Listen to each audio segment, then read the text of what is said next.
The Mandalorians, a warrior culture, slowly built up their forces after the Great Sith War, which saw the rise of their new leader, Mandalore the Ultimate.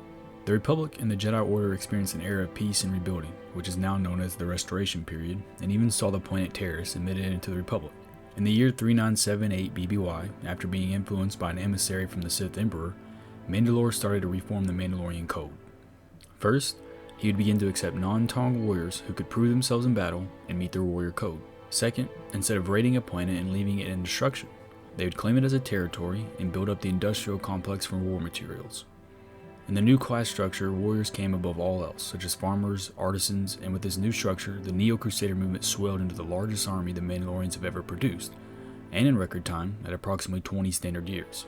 Mandalore named his second-in-command Cassius Fett, and the two designed a new warship, and now, in 3976 BBY, they made their first move on a planet called Athir 3, a planet far out in the Outer Rim and greatly ignored by the Republic. To much concern, the Altherians managed to hold the Neo-Crusaders at bay for about 5 standard days, until a young warrior named CANDEROUS ORDO broke the line himself and led Clan ORDO to a victory of an enemy 10-1 in size. CANDEROUS was granted command of his clan and began to move Athir to a Mandalorian society. The next strike was 3 years later, in 3975 BBY, at the World of CATHAR. This battle was led by Cassius Fett, and in a gruesome end, Fett led flanks that would rout the CATHAR forces near the ocean, and they were given 2 choices: to swim out until you drowned, or be killed by a basilisk war droid.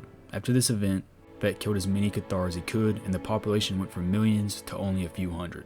The Republic learned of this genocide and decided to suppress the info from the HoloNet and the Jedi Order, but they did mobilize the Navy, titling it a training exercise to Taris, which was the nearest planet to the new Mandalorian's warfront. Mandalore the Ultimate caught wind of this, and decided to implement new tactics and not take the Republic's bait. Instead, he looked to conquer the entire northeast sector of the Outer Rim.